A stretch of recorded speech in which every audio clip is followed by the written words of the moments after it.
लोकसभा चुनाव के लिए विपक्षी दल भी माहौल तैयार करने में जुटे हैं। इसी कारण यूपी की मुख्य विपक्षी पार्टी सपा ने पहले रामचरितमानस का मुद्दा उठाया और अब जाति जनगणना का सिगुबा छोड़कर सियासी बढ़त लेने की फिराक में है। राजनीतिक जानकारों की माने तो सभी दल पिछड़े वर्ग के वोटरों को अपने पक्ष में लाने के लिए प्रयास तेज कर रहे हैं। इसी को देखते हुए केशव प्रसाद मौर्य को भी जाति जनगणना का समर्थन करना पड़ा।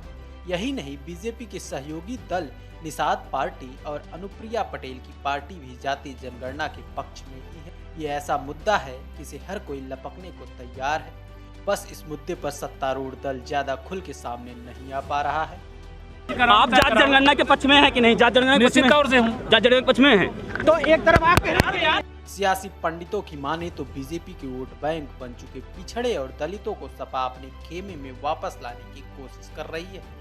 2019 के लोकसभा चुनाव के बाद सपा प्रमुख अखिलेश यादव इन्हें अपने पाले में लाने की कोशिश में जुटे हैं। यही कारण था कि बसपा के दलित मूवमेंट से जुड़े रहे पहली कतार के नेताओं को सपा में अखिलेश यादव ने शामिल करवा लिया था, जिसमें स्वामी प्रसाद मौर्य से लेकर राम अचल राजभर, इंद्रजीत सरोज और लालजी वर्मा जैसे कई नाम शामिल थे।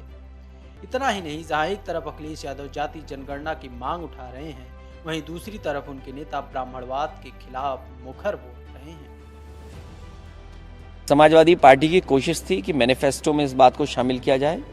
न केवल समाजवादी पार्टी, देश के बहुत सारे दल हैं जो ये जाति जनगणना चाहते हैं। समाजवादी पार्टी आने वाले समय में हमारी पूरी पार्टी की लीडरशिप, विधायक, पूर्व विधायक, सांसद, पूर्व सांसद या संगठन के लोग गांव-गांव जाकर के जागरूक करेंगे, क्योंकि किस तरीके से ज़रूरी है कि हमारी जाति की जनगणना हो, क्योंकि जब जनगणना होगी तभी संभव हो पाएगा कि विकास योजनाएं उससे हम कैसे जोड़ें उनको।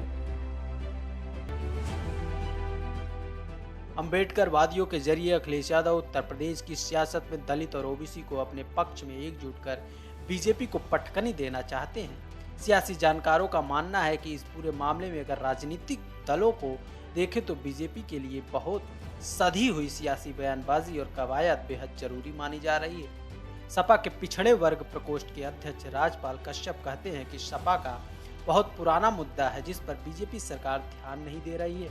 कश्यप कहते हैं कि देश व प्रदेश में पिछड़े वंचित समाज को अधिकार कैसे प्राप्त हो सकता है जब जाति के लोगों की कितनी संख्या है यही नहीं पता हो, और खास तौर पर जो जातियां इस देश में अपने अधिकार व सम्मान और शिक्षा से बहुत पीछे छूट गई हैं।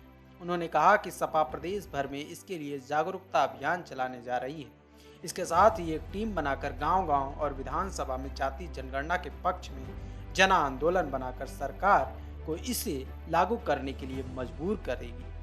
समाजवादी पार्टी के राष्ट्रीय अध्यक्ष माननीय श्री अखिलेश यादव जी के निर्देश पर समाजवादी पिछड़ा वर्ग प्रकोष्ठ ने संगोष्ठी, जाति जनगणना पे संगोष्ठी करके हरदोई से आगाज किया है और ये जाति जनगणना पे संगोष्ठी पूरे सभी उत्तर प्रदेश की सभी विधानसभाओं में, सभी ब्लॉकों पे होगी।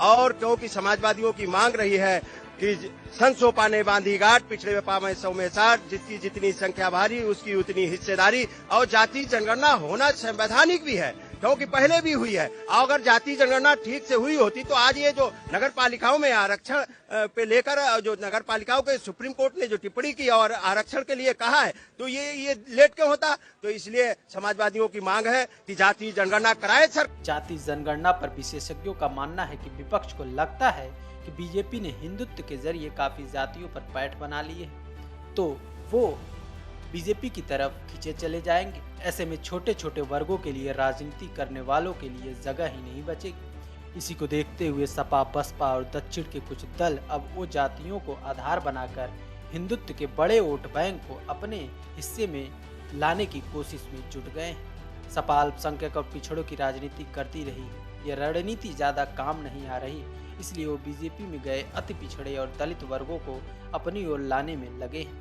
सपा अपने खिसकते वोट बैंक को वापस लाने के प्रयास में है। उनका कहना है कि सरकार जाति जनगणना के लिए विपक्ष का टेस्ट ले रही है, क्योंकि अगर सरकार को करना होगा तो अपने माहौल के अनुकूल ही कराएगी। गौरतलब है कि उत्तर प्रदेश की राजनीति पिछड़े दशकों से ओबीसी समुदाय के इर्द गिर्द सिमटी हुई है। 2014 में नरेंद्र मोदी की सरकार बनने के बाद से इस वर्ग का बड़ा तबका बीजेपी के साथ है और पार्टी भी अपनी हिंदुत्व के सियासत के जरिए उनके विश्वास को बनाए रखने की कवायद में है। आने वाले समय में दलित और पिछड़ों की सियासत किस नतीजे पर पहुंचेगी, ये तो आने वाला वक्त